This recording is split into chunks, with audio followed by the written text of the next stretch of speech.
All right, have a good session.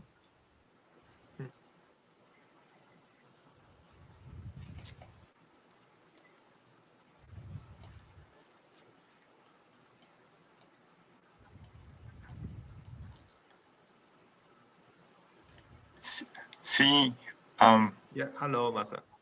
yeah, do you start? Yes.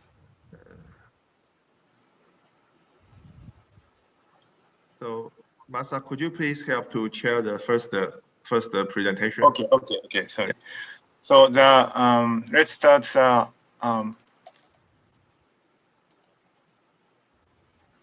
okay. Let's start the session for the authenticated key exchange. The first talk is a fuzzy asymmetric password authenticated key exchange, and also the Andreas Erich, Lydia Hesse, and Maximilian Orlot and Servius Liani. So the Liani give us a talk. Yeah, please.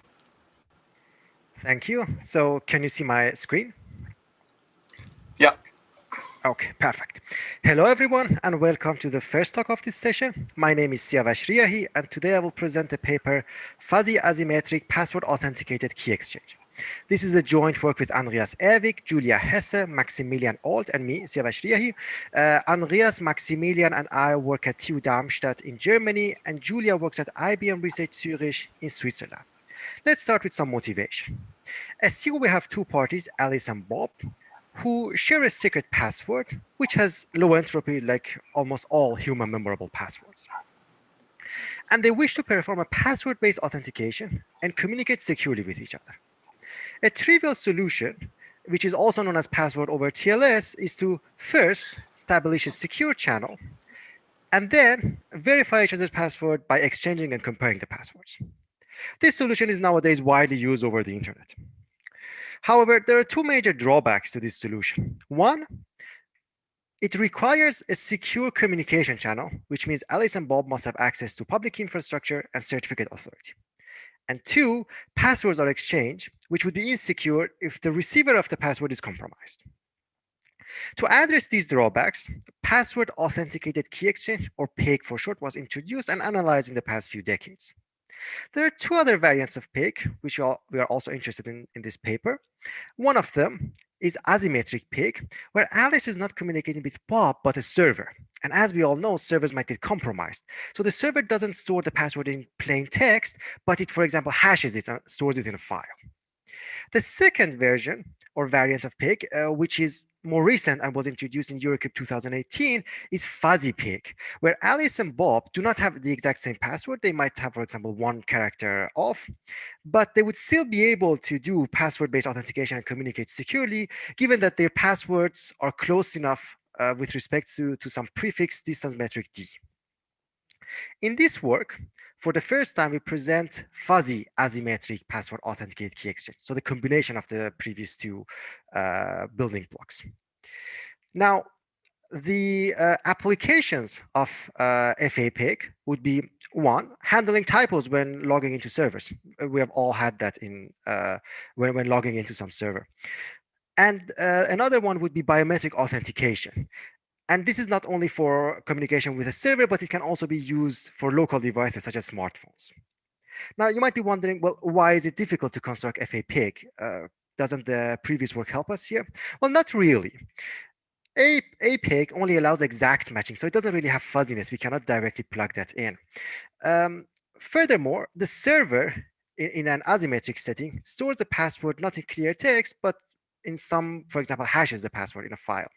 So we cannot directly plug in the results from Eurocrypt 2018 because there they require both parties to have the password in clear text. And finally, fuzzy crypto doesn't really help us here because it either has leakage or requires inputs which has high entropy or from certain distributions. So for example, we cannot use information reconciliation or fuzzy extractors. Our contribution in this work is to first present a model for FAPEG. And to this end, we use the universal composability framework because usually key exchange protocols are plugged into other protocols. So it's important to be composable. And also UC is the accepted notion of security in PAKE area of research. And second, we designed two FAPEG protocols and proved their security. Our first protocol is from secret sharing and is probably our main contribution in terms of construction, which we also call FAPEG. And our second construction is a transformation from APEG to FAPEG. However, I must point out that this transformation first has weaker security guarantees. And second, we mainly designed this in order to compare the efficiency of a trivial solution or a trivial transformation to our main contribution. But in practice, this protocol is probably what would be used in terms of handling a few typos when logging into a server. So it's important to know how secure it is and how it compares to the other protocol. Sorry. Just to compare, FAPEG can handle distance metrics of Hamming distance, but the trans protocol can handle arbitrary distance metrics. Furthermore, FAPEG requires as idealized on the underlying assumptions ideal cipher and generic group model, while trans protocol requires ideal cipher and random oracle model. With this, I would like to conclude the talk. And well, in this work, for the first time, we present and provided a definition for fuzzy asymmetric password authenticated key exchange, which allows Alice on a server to communicate securely and authenticate each other, even if Alice has a faulty password, which has typos in it, or is not exactly the same one as she registered in the server, or she can use her biometrics in order to authenticate herself. Furthermore, we designed two protocols, FAPEG and trans protocol, from secret sharing and APEG, and we also analyzed and proved their security. This is a very new area of research, and I think there are a lot of future works that can be done. However, there are two open questions that we are quite interested in. One, for technical reasons, which I explained in the long presentation, we have to do secret sharing in the exponent. And this, although doable, is not very efficient. So we would like to actually overcome this. And a second drawback is that or a second thing that we would like to improve is that we would like to improve the error tolerance of our FAPEG protocol. I also go a little bit more into details in the longer presentation. I don't want to get into details here in this short version. So thank you very much for your attention. And if you have any questions, feel free to ask me, any of the co-authors, or in the panel here. Thank you. Thank you.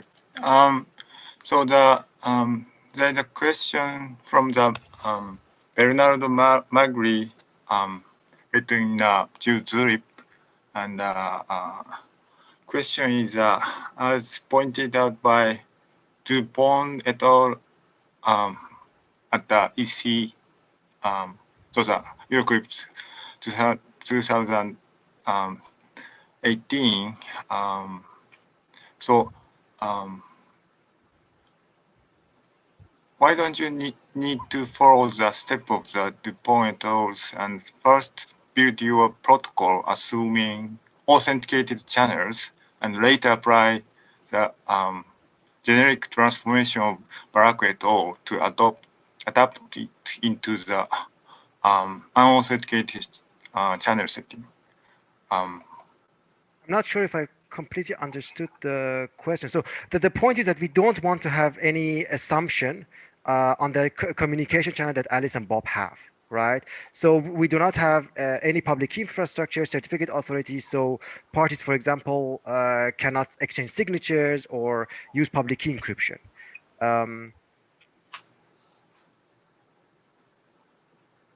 I hope that answered the question. So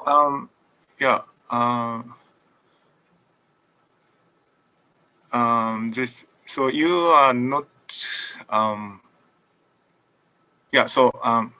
it's related to the authenticated or the assumption about the authenticated channel existence of the authenticated channel. So So, do you know the this Dupont et al.'s construction? I have to check. Maybe I can see what. Okay, so then, yeah, please check it in later, and please answer to him or her. And I myself had a short question. Is your scheme secure even if the user registered to several different servers? I mean, the user uses for example, the fingerprint or something, then the registered value may be slightly different, right? Yes, well, that's also one of the reasons why we use UC, because you can have parallel sessions. So you can register the same fingerprint to different parties. So you will not register, so this fingerprint itself is not registered in plain text anywhere. It is actually used to generate a password file. And that password file directly does not reveal anything about the fingerprint unless you do some brute force attacks on it. Okay. Okay. So there is a no other question from the audiences. So yeah. So let's move on to the next talk. Thanks for that presentation. Thank you. Yeah. See. Yes, Do you I'm here. The next session? Yeah. Okay, so the second presentation is the two-pass authenticated key exchange with explicit authentication and tight security. The authors are Xiangyu Liu, Shenli Liu, Da Wu Gu, and Jian Wen. And the paper is presented by Xiangyu. So Xiangyu, please. Okay, thank you for introduction. Well, I'm Xiangyu Liu from Shanghai Jiao Tong University. Our paper's topic is two-pass authenticated key exchange with explicit authentication and tight security. Well, let's start from authenticated key exchange, or AKE for short. AKE is an interactive protocol between two parties, PI and PJ. And after several rounds of interactions, both of them obtain shared session keys, KI and KJ. AKE is required to have correctness and security. Security involves indistinguishability and authentication. Authentication includes explicit authentication and implicit authentication. We mainly focus on explicit authentication in the paper.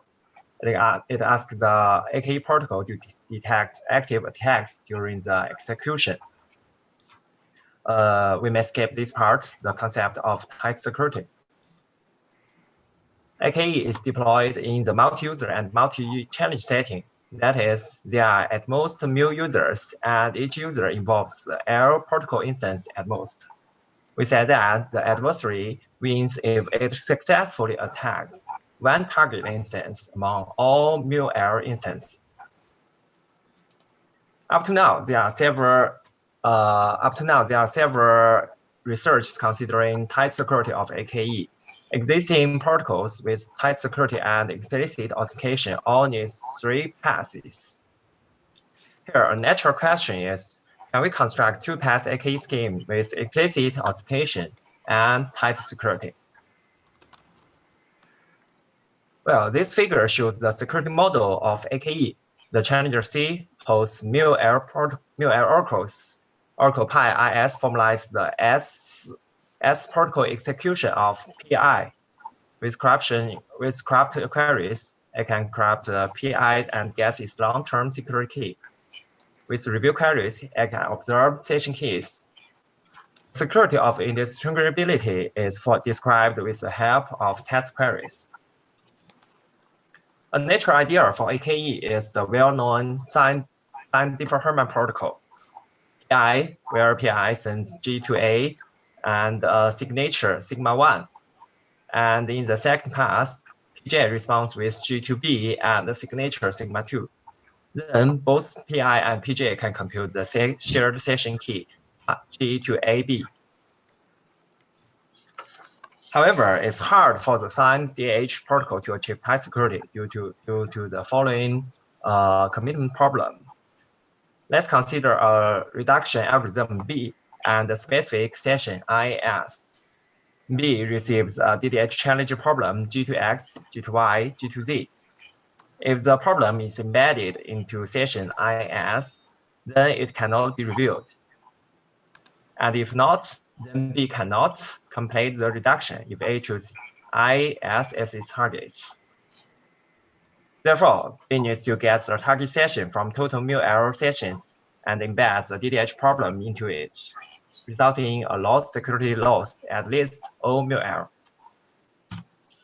Well, it's easy to observe that signed DH protocol is actually a CAM and SIG construction.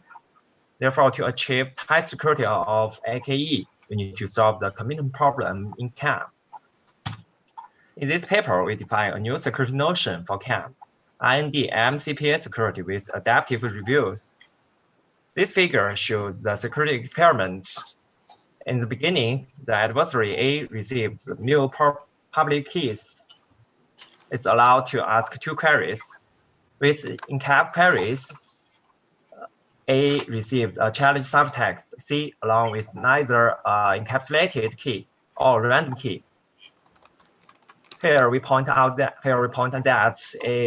each encap query is answered with an independent and random bit data. With review queries, it can get the encapsulated key for arbitrary ciphertext C prime. Even C prime is the challenge ciphertext outputted by an encap query. The IND MCPA review security asks the pseudorandomness of unreviewed keys. We will show that CAM with this security fits our AKE protocol. Meanwhile, to deal with corrupt queries in AKE, the underlying signature scheme is required to be MU-UF-CMA corrupt secure. Our generic construction of two-pass AKE uses CAM and SIG as building blocks. We prove that the security of AKE can be tightly reduced to the IND MCPA review security of CAM and the MU-UF-CMA corrupt security of SIG. With a tightly IND MCPA review secure CAM, the commitment problem is solved, since all challenge ciphertexts can be neither served as the final target or reviewed to A. And it cannot distinguish the real session key from a random key in the test query, since CAM is IND secure. Well, compared to multi-pass AKE, two-pass AKE inherently open to replay attacks. Therefore, we introduce a strong security model of AKE to cover replay attacks. And in this paper, we add counters to identify the freshness of message, as shown in this figure. This is our generic construction equipped with counters, and the counter method is highlighted with gray parts. Meanwhile, our scheme also provides perfect forward security and KCI resistance. In this paper, we show two instantiations of AKE in both the random oracle model and the standard model. We may skip these two concrete constructions due to the limit of time. This is the AKE scheme in the random oracle model, and this is AKE in the standard model. The comparison of our AKE schemes with other tightly secure AKE schemes with explicit authentication is shown in this table. We can see that the communication and the communication cost is comparable to that in GJ18 or DHJ plus 15. Meanwhile, the number of passes decreased from 3 to 2. Well, in summary, in this paper, we present a stronger security model for AKE to cover replay attacks. And to detect the replay attacks, we introduce counters for each party as its state.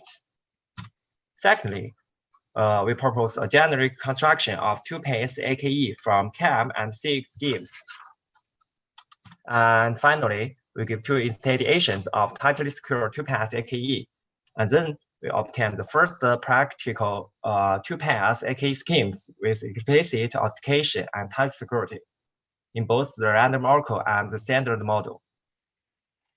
Well, that's all for my presentation. Thank you.